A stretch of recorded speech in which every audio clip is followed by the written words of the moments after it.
Earfan is next, and he is in Houston, Texas. Hey, Earfan, how are you? Very good. How are you? Good. What is your net worth, sir?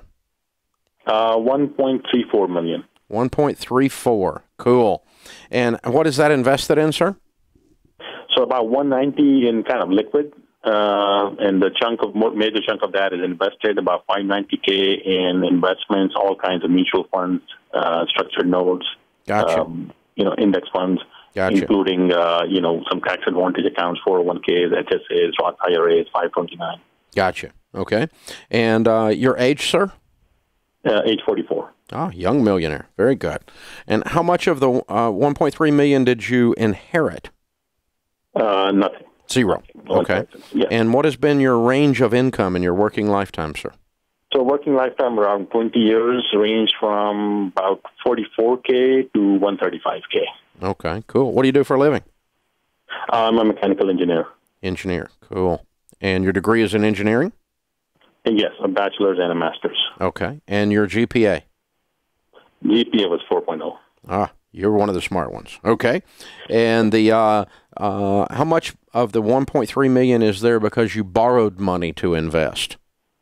So never borrowed money to invest.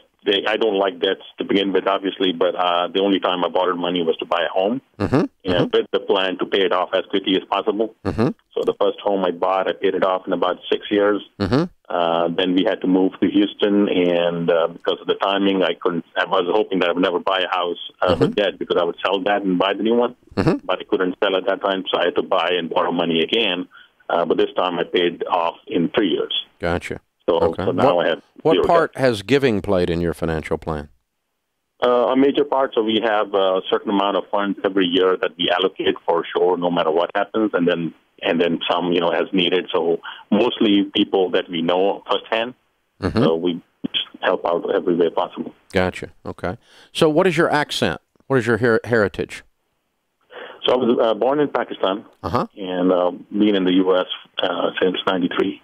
Okay, so you came here legally through that process, and so you're first-generation immigrant.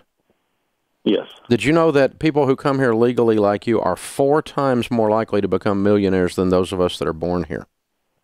I heard something like that. That's interesting. Yeah, and I think the reason is that you believe in America, because that's why you came here, I assume. Absolutely. Nobody put a gun on my head. I came because I, like the system. I like it here. Yeah, and it worked out for you because you worked it. You knew what to do. Well, congratulations, sir. You're an economic hero. I'm honored to speak with you. Thank you. What is your advice to the 25-year-old version of you, a first-generation immigrant? What would you tell them?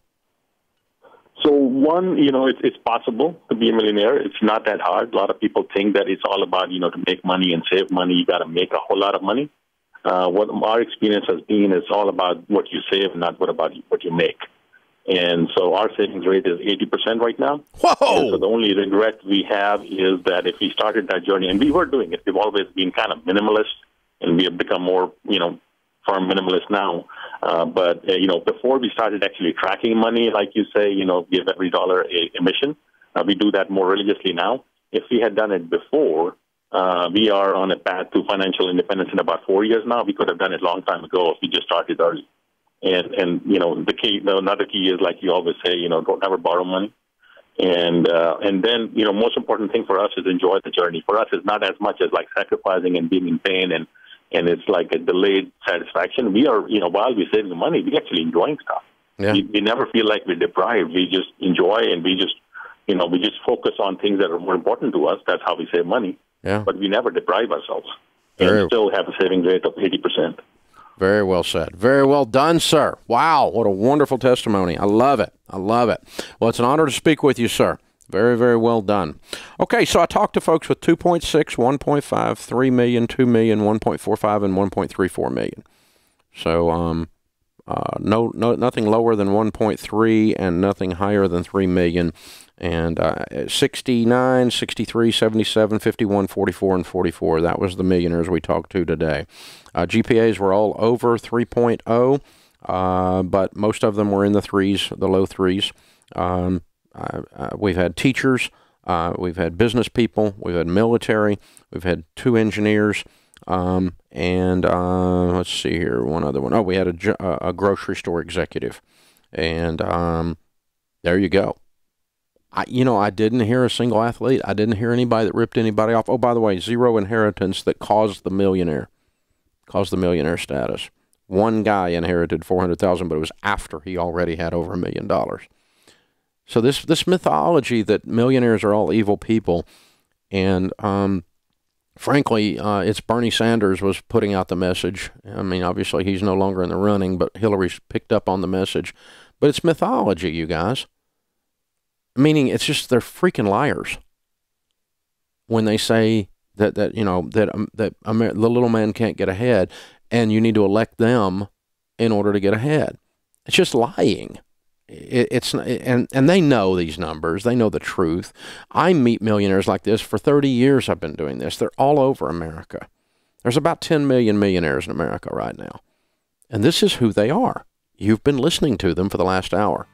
You want to learn more about them? Well, check out the new Millionaire video series on our website. On our YouTube page, the Dave Ramsey Show YouTube page. It's called Millionaire, and we're going to do deep dives and learn more about these people, so you can be like them. You can do this. There wasn't anything special here that you can't do. You can do this. Don't let any political party tell you you can't, and don't let your broke friends tell you can't. You're not a loser. That puts this hour of the Dave Ramsey Show in the books. We'll be back with you before you know it. In the meantime, remember, there's ultimately only one way to financial peace, and that's to walk daily with the Prince of Peace, Christ Jesus. Hey guys, thanks for watching. If you enjoyed this video, click the subscribe button to get the latest content and check out these other great clips from the show. You can do this. That really is the message. Whether you've got $270,000 in student loan debt or $27,000, whether you've got a $50,000 income or a $500,000 income,